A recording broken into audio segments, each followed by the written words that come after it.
Well, hi there, good evening and welcome to the broadcast. It is the 4th day of December 2023. Thank you for your lovely company.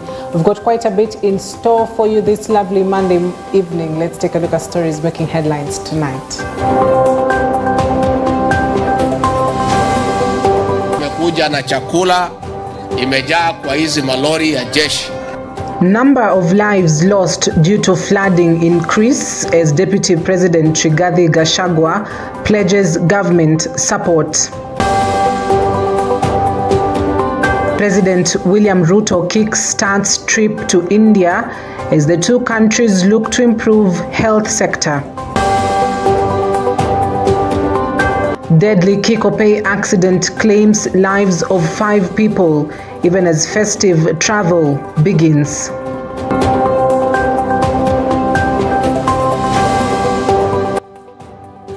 Well, you can watch us on Facebook and on YouTube on EBN TV. Our SMS line is 23059. I'm captaining this ship tonight. My name is Cynthia Nanjala. EBN Prime Edition kicks off right now. Not good news at all, where five people died in an accident in Kikopey, Nakuru County, involving a trailer after brake failure and hit 3 people in an area near a shop. The accident happened at 2 a.m. when the trailer slammed the brakes and hit pedestrians and immediately came to the ground after losing direction on the Naivasha highway towards Nakuru. The survivors of the accident continue to receive treatment at Gilgil Hospital, while others are admitted at a near town of Naivasha. The conductor and the driver's whereabouts is unclear, while the residents of the area are calling for the existence of thresholds to avoid accidents on the road. Niliweza kuona lori imeteremuka pale kwa ile mteremuko, na wakati iliteremuka iligonga karabati iko pale. Dereva na makanga wakarushwa nje pande ya mbele. Wakati walirushwa pande ya mbele ilikuja kama imewapita juu. Wakati iliwapita juu ndio ilikuja ikaingia kwa hii yard na pool table, ikapata watu wa pool table wakicheza pool, na ndio iliweza kuwakanyanga wote, ikaua watu 3 hapo. So the vehicle ilikuwa ime lose control, ndio ikiwa imeterumuka kwa barabara ya ile mterumuko ya kutoka Naivasha kuelekea Nakuru. Shida ya hii barabara ni kukosa bumps. Gari ikitoka pale juu wakiweka free, akitaka kuicontrol inataka wakati anataka sasa ifike pali anasema ameweka free, hawezi. Lakini kama kungekuwa na bumps hawezi weka free, kwa sababu weka free kwa bumps ikiruka itazima. Wale watu ambao waliumia tuliwapeleka katika hospitali ya Gilgil, Mathare Sub County Hospital. Na tuko na gari kama magari 3 ambaye zilikuwa zimekongwa huko ndani. Moja ilikongwa kabisa ambaye ilisuia hii lori isiendelee kwenda. Muhimu sana watu waheshimu sheria ya barabara. Na pia drivers to avoid could drive under the influence of substances kama alcohol, so that to avoid mambo ya ajali ya barabara wakati huu wa msimu ya Christmas. The Central Bank of Kenya has flagged over 400 digital lending companies it says are operating illegally, as they have only licensed 32 companies. In a session with the Senate Finance and Budget Committee, Central Bank of Kenya Governor Dr. Kamau Thuge was at pains to explain why the CBK, as the regulator, was yet to take action on the lenders. Senators also sought to know what CBK was doing to protect unsuspecting Kenyans, some of whom have been defrauded by the institutions. The intention of my statement, Bwana Governor, was to bring to the attention of the Central Bank that actually there exist lenders who are within these regulatory frameworks that are actually constantly disregarding the existing laws. Predatory lending, where it's like Shylock way, where young people are losing their assets like border borders. We realized that the DCP were not really consumer friendly. Then we now brought them under the ambit of the central bank. And as I said earlier, we have licensed 32 and quite a number of them are remaining. So do you want to tell this committee that I can today wake up and open a Mutinda microfinance, and since I've not come to you for regulation, I still continue? Out of the 400 applications that are with you,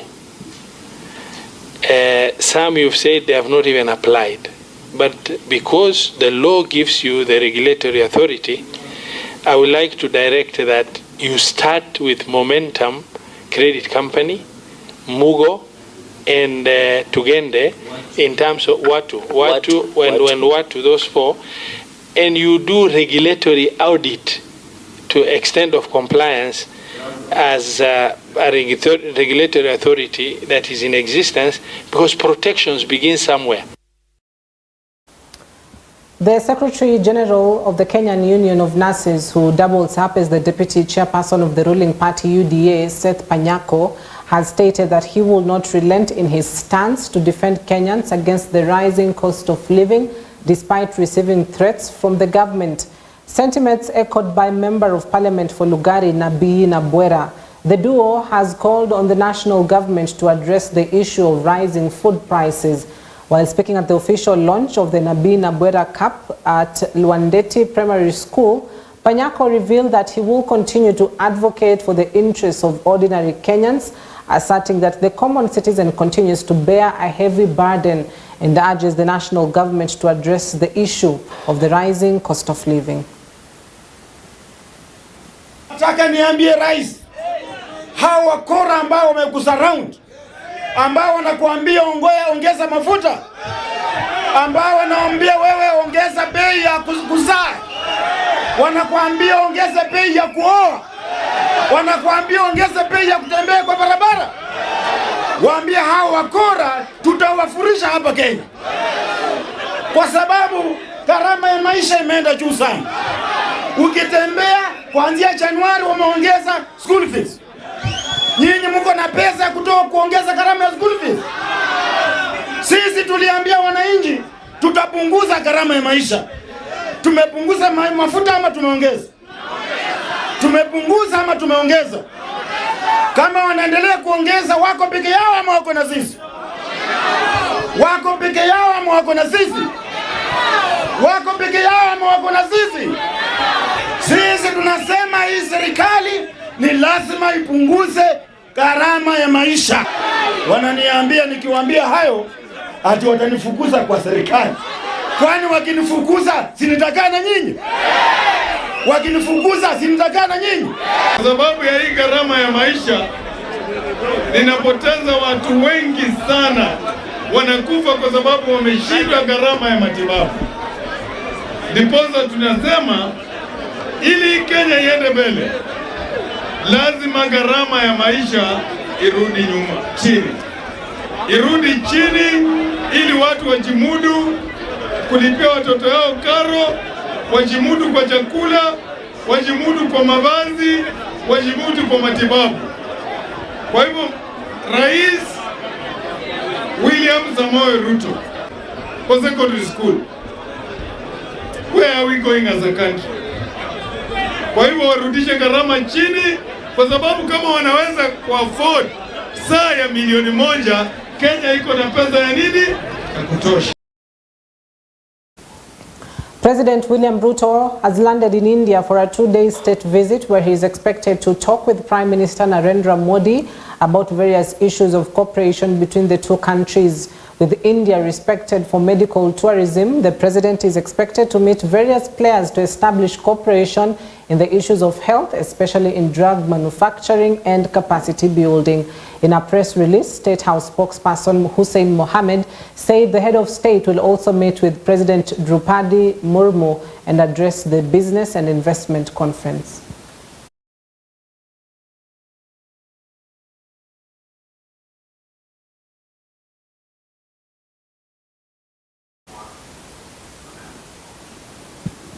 A section of members of parliament has continued to poke holes in the National Dialogue Committee NADCO report, arguing that it never addressed some of the key issues affecting this country. Led by Ugenya Member of Parliament David Ochieng, the MPs argue, for instance, that they thought the committee was going to give recommendations with regards to the 2022 general election, whose results were disputed. He lamented that instead of recommending for an audit to be conducted on the last year's elections, the NADCO team only recommended for an evaluation of the last election. Ochieng, who spoke during a fundraising at St. Catherine Yogo Catholic Parish in his constituency, also called on the need for quick establishment of a complete independent electoral and boundaries commission, IEBC, saying that it is a very difficult thing for a country to stay for long without a body or an elections body.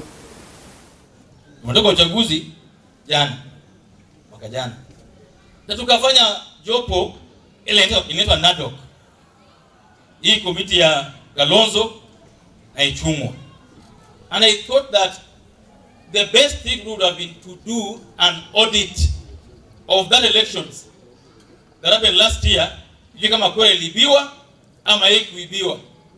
What you are now being told is that they will do an evaluation of the last elections. Evaluation means you'll evaluate the structures and systems. Aturudi kwa kweli ilipigwa, hapana, tutaangalia mbele. Itakuwaje kwamba mnaingia maandamano, watu wanauawa, alafu mnaingia kwa boardroom, you are living there smiling, telling us, oh, mambo sasa iko sawa. Ilikuwa sawa siku gani pale kwa boardroom? It's not right. They'll come back to you again here in the next few months. Ningependa pia tukubaliane kama watu wa Nyanza kwamba uchaguzi inaweza shindwa. We need to now move forward. We have to move forward now. We cannot have our hopes hinged on one individual for 40 years, 50 years. I just want to request all of us in this country that democracy is a very important thing. And that's why I want to also request my colleagues in Kenya Kwanza, don't ask anybody to follow their parties. If you follow our parties, there is no democracy. Mimi ningependa kuuliza Ford Kenya, ANC, chama za UDM na UDA, kila mtu ajenge chama yake. Wala tutani kula mbele, si ndio? We cannot accept a situation where those who fought for democracy, those who fought for our liberation, now are turning to kill their own children. We can't accept a situation where those who fought for democracy in this country now are telling us that if you don't support their party, we can't speak where they are. It's wrong. Maybe next year from February, I'm going to go to every ward in Nyanza, every ward, if possible with sublocation, selling the MDG. Kama wewe ni mwanaume leta kitu yako tutaona. If you want to meet David Ochieng Ajapoyo, come to my rallies, you'll see. We are going to start from Ugenya hapa mpaka huko Nyatike. Two members of parliament from Mount Kenya region, Kangema MP Peter Kihungi and his Juja counterpart George Koimburi, have raised concerns over delay in completion of the Mau Mau Link Road. They argue that in the recent assented supplementary budget, the amount allocated for the road was slashed from 280 million shillings to 175 million. Consolata Chibalonza with a full report. The about 165-kilometer road, excluding tributaries, was to consume about 4.5 billion Kenyan shillings and was meant to commemorate Mau Mau War veterans as well as open up the Abadia forest ecosystem. Kangema MP Peter Kihungi and his Juja counterpart George Koimburi on Sunday called upon the National Treasury to release funds for completion of the road that links Murang'a, Kiambu, Nyeri and Nyandarua counties. The legislators highlighted before the end of Jubilee administration the road was allocated 4.5 billion Kenyan shillings and substantial works have been done on the ground. Kihungi underscored the importance of completing the road owing to its economic advantage to the local community and the country at large. We as residents of Kangema, mostly the upper Kangema and the upper Murang'a, we are concerned on the progress of Mau Mau Road. Our concern basically is on the budgeting, on the issue to do with the Mau Mau Road, because Mau Mau has not been intentionally budgeted or is part of the government agenda. Because Uhuru Muigai Kenyatta, the former president, had left around 2.5 billion for Mau Mau. Mau Mau needs around, by now, around 4.5 billion. This budget, it was budgeted 290 million. In the supplementary, it was cut by half to around 175 million. Now, our concern is that the government seems as if is not targeting Mau Mau, or Mau Mau is not one of their priority. And we promised our people.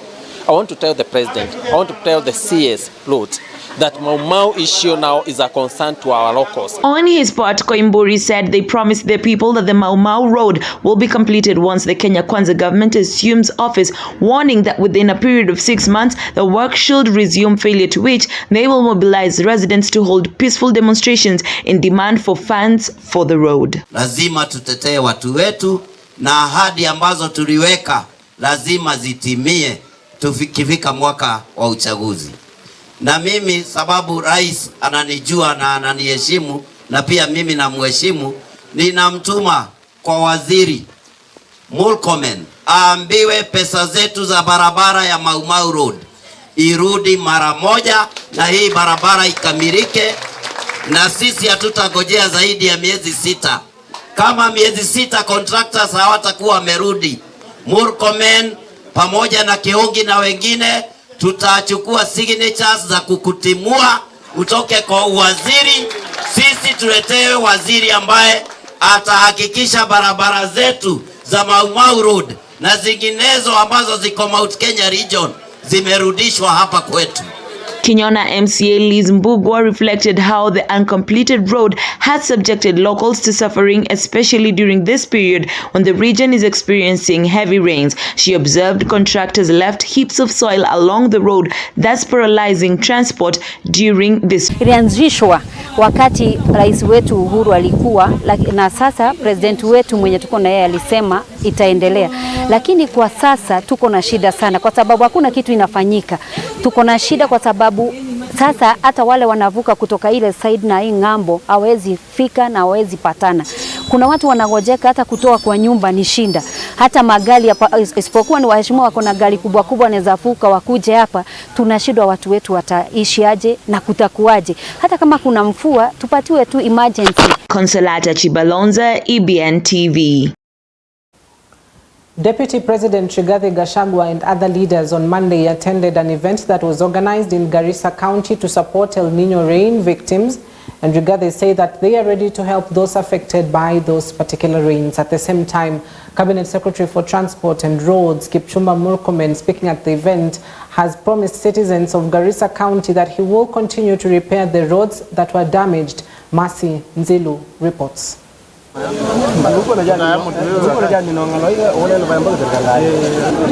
the El Nino rain continues to be experienced in different parts of the country, Garissa County is one of the counties mostly affected by the rains. Kuungana nao na ili tuwapatie ilani ya kwamba kama wataalamu watatueleza ya kwamba mabawa haya yameanza kujaa, itawalazimu sisi kuwatoa pale. In an event that was organized on Monday in Garissa County to support El Nino rain victims, Deputy President Rigathi Gachagua and other leaders attended the event. Rigathi said that they are ready to help those affected by the rains. Wamefika hapa pia tuweze kuangalia na kuelewa yale matatizo ambayo mnapitia. Kwa hivyo leo tumekuja na chakula imejaa kwa hizi malori ya jeshi ambaye itapelekwa katika kila pembe ya kaunti hii ya Garissa. Rigathi Gachagua has also thanked the organizations that have helped those affected by the rains.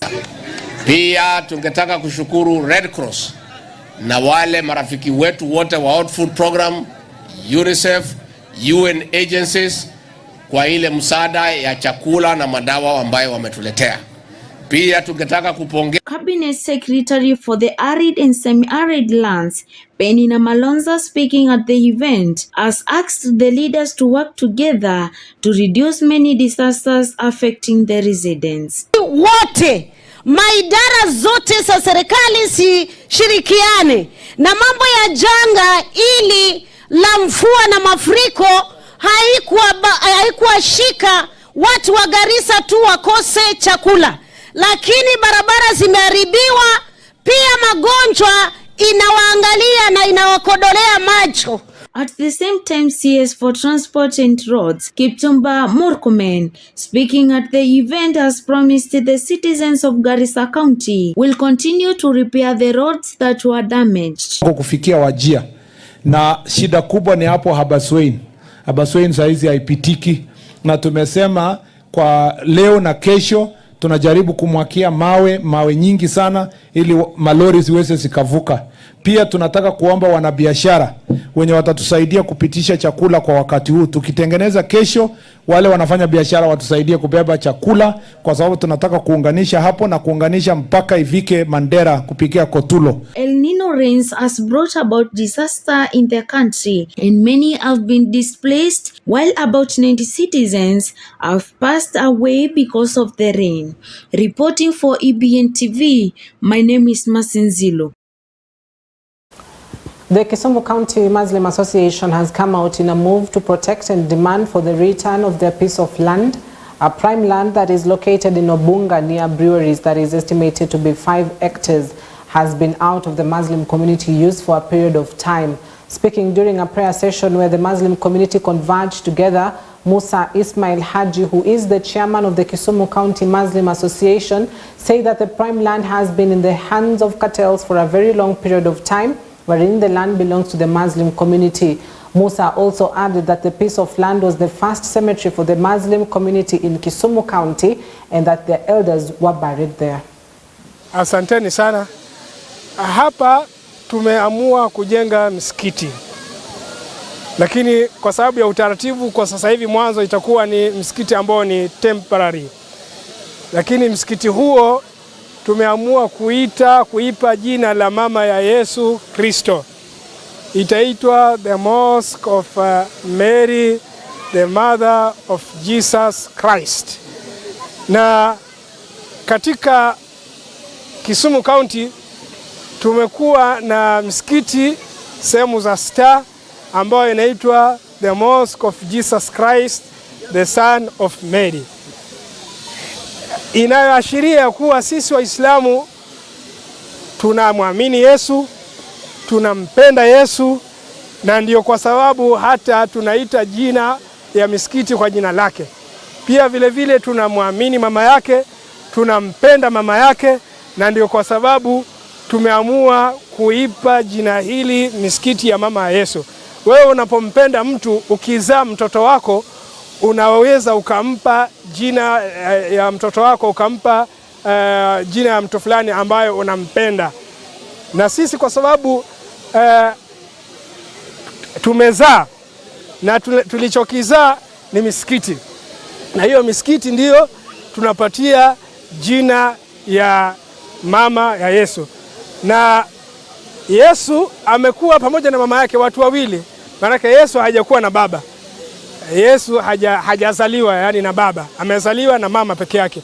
Kwa hiyo tuko na misikiti ya mtoto wa Mary ambayo ni Jesus Christ, the Son of Mary, ambayo iko sehemu ya Star, na katika sehemu hii tutakuwa na misikiti ya ambayo itakaitwa the Mosque of Mary, the Mother of Jesus Christ. Takbir.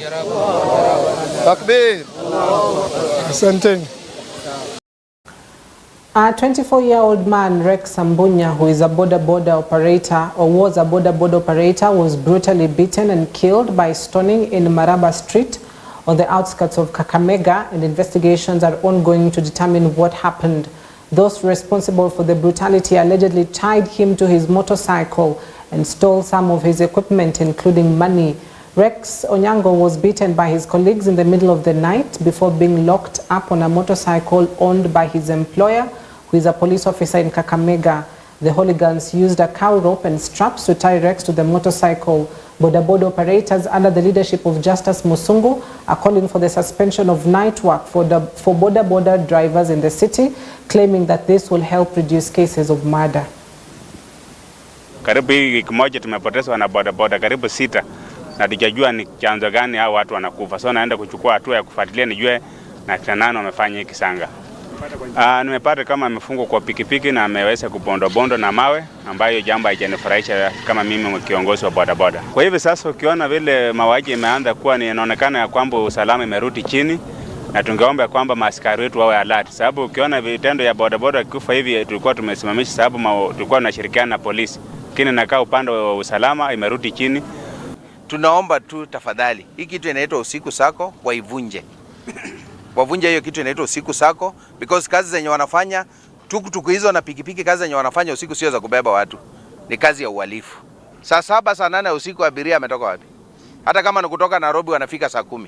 Hiyo ndio shida tuko tunayo. Hiyo usiku sako wavunje kabisa, because wataendelea hivyo, wanamalizana. Wengine wanakuwa na garage nyumbani, wanakuja wanatafutana town, wanauana. Pia wizi imekuwa wasi. Tumepata kuku gunia 2 hapa chini yenye ziliiba. Inafikiria wale wezi wakati waliona hao watu wamejaa hapa, wakatupa hizo kuku, wakafanya nini? Wakatoroka. So mwenye kuku kama amepoteza kuku zake aende kwa Ipilo Rambi. Tunaomba ya kwamba kama mwenzako mmekosana ama mmepata mwisi, kuna sheria yenye tunafaa tufuate. Watu ya bodaboda ya usiku ndio wezi. Mimi naweza sema hivyo kwa sababu kulingana na kitendo yenye wamefanya leo sio kitendo mzuri. Hao ndio wezi, wameua hiyo jamaa na tena wamemuibia. Wamechukua hata pesa yake kwa mfuko, kitambulisho wametupa pale, wallet yake iko pale chini. Ilimaanisha alikuwa na kitu na wamechukua, wamempiga sacha na wakamuua.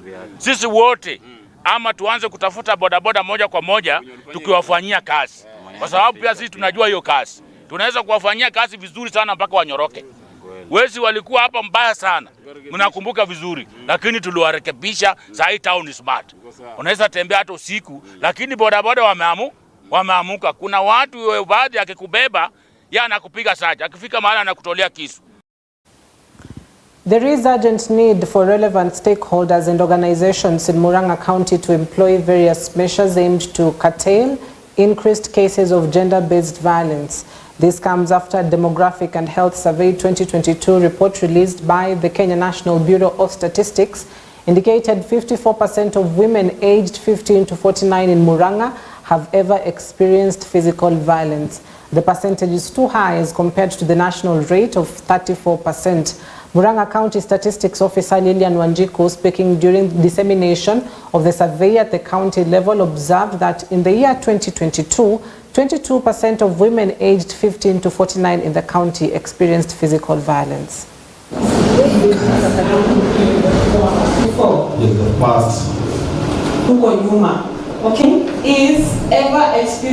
We have various findings that we got from the report, which are very interesting, which the county should actually know. One of it being the total fertility rate, you know, the number of children per woman, which has a percentage of 3.5% in the county. Also not forgetting the maternal and child health, you know, the birth delivered by a skilled provider. It has gone up, that is 96% in Murang'a County. Among them also being gender-based violence, women aged 15 to 49 who have ever experienced physical violence since age 15, that is 54% in Murang'a County. As the nation celebrates the Day of the Disabled, Kiambu County has joined to celebrate this day and the celebrations which were held in the grounds of the main offices of Kiambu County. Speaking to those living with disabilities through the chairperson Rahab Wambui, they have explained the challenges they are going through, seeing that 90% of them are not registered, while pointing fingers of blame games at the commission to defend the rights of the disabled in the country. They have asked the county government to rebuild an orthopedic branch for them in different hospitals in Kiambu County to make it easier for them to seek help.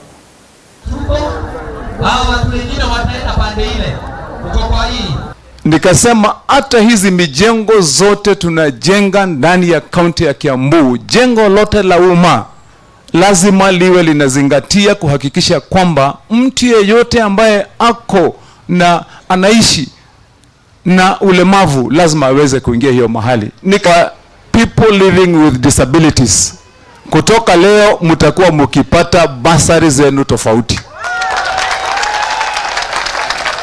Ndio tusikue tusikue na hali ambapo wengine wenye wako na nguvu, wengine wako na mwili ambao wanaweza kusukumana na wengine wanasukumana na watu wetu with disability wakiwa wanatafuta form. Police officers in the village of Bunga Tharaka constituency area have succeeded in seizing more than 800 liters of illegal alcohol, drugs, military uniforms and 500,000 shillings. Led by the chief of the area, 2 people were arrested in the search despite others escaping into hiding. This happened after police received intelligence reports from residents following the manufacture of illegal alcohol that was excessive in the area and the sale of drugs. Police chiefs have continued to warn citizens to protect themselves and provide information about the situation and promise to end such actions. Niweza kupata habari ya ujasusi kuhusu mtu ambaye anafanya biashara haramu ya kuuza pombe na bangi. Tukaja kufanya msako kuanzia saa 11 asubuhi na tumeweza kupata lita 180 ya mugacha. Tumepata lita 440 za ile inaitwa katoroko na tumepata lita 120 ya nguzo. Pia tuliweza kupata pesa taslimu shilingi 1552 ambayo ni mapato kutokana na biashara hii haramu. Pia tumempata na sare rasmi za kijeshi na silaha aina za nyuta na uta ambazo anafanya nazo kazi ya kujikinga, kujizuia na kutishia maafisa wa serikali wanapofanya kazi yao rasmi ya kuangamiza hii biashara ya pombe haramu. Muhula wa Krismasi na watu wote wameingia sasa katika hizo masherehe. Bado tutaendelea na hii vita hata huko mashinani ili tuhakikishe hii pombe haramu eneo ya Tharaka South sub county yote hakuna tena. Na ile ingine ni kuambia wale wa maeneo mengine kama Marimanti na hizo sehemu zingine bado tutawashika na tutawapeleka kotini, kwa sababu sasa hii vita tumeamua iendelee na itakoma mpaka tupate ushindi dhidi ya pombe haramu.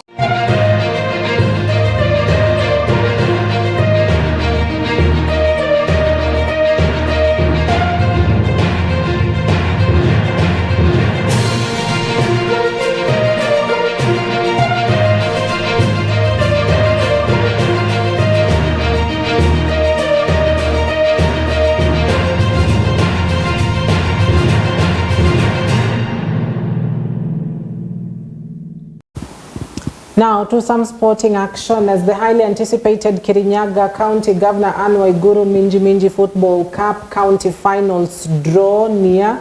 Sports enthusiasts of Kirinyaga County are on the edge of their seats, eagerly awaiting the thrilling matches that lie ahead.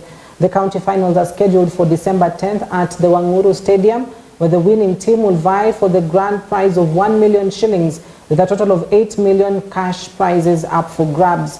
On Sunday, 5 men's and 5 women's team battled it out in the county level playoffs. The stakes were high, with only 3 men's and 3 ladies teams making the cut to advance to the quarterfinals scheduled for Thursday. Game ya leo ilikuwa na challenge kidogo juu kumenyesha, kumekuwa na uteresi, lakini through experience yenye tuko nayo kidogo tumeweza kushinda na tumechukua point ya leo. Na tunashukuru Mungu juu tumeenda next level. Mimi nachezea Mukau Starlets na tumeshinda, na venye naweza sema kwa government ya Kirinyaga iweke more opportunities ya wasichana ndo tupate more opportunities kama venye vijana wako. Ukiona za vijana ziko more developed kutuliko, so watuweke tu still bado there vijana na wasichana hapo. Game imekuwa fiti, game tumeshinda bao 5. Tumewashinda hao Kiamwanzi. Kenya Commercial Bank head coach Japheth Munala has hailed his charges after trouncing bitter rivals Kenya Pipeline to win Eldoret City Volleyball Tournament on Sunday. KCB whitewashed KPC 3-1 with 25-17, 22-25, 25-23 and 26-24 scores to win the tournament, which had attracted 13 senior male teams and 8 senior female teams.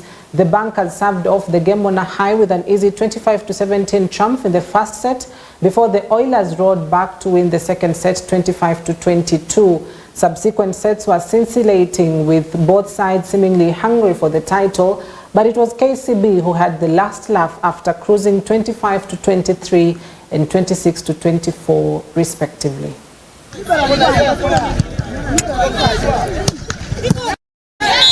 Kenya Pipeline is a good team, and when we were pulled together with them, we expected competition in the pool first of all, and I can say that that gave us more morale to work extra hard. And when we met them again in the finals, I'm happy to say that we've reduced in the pool. We beat them 3-2, but now we've won 3-1, and I'm so happy for that. I am very happy that my players have played well. The competition was very tough from the preliminary level up to the semi-finals, and then the finals. They were very tough, but I'm happy we have won this championship. KCB is a force to reckon with, and we are here to prove a point that we are still going strong. So long as we get another, another setter that we can help Esther Mutinda, then we'll be home and dry. Remember that she has been playing this championship alone without any help, and she has done it. She has worked tirelessly to bring the trophy to KCB. We are yet to decide on what to do, but the next league is in Malaba, and it's coming on in January 8th, so we may not have that long time to rest. So we are going to plan our training schedule that when the 8th comes, we are already in the good shape to compete again.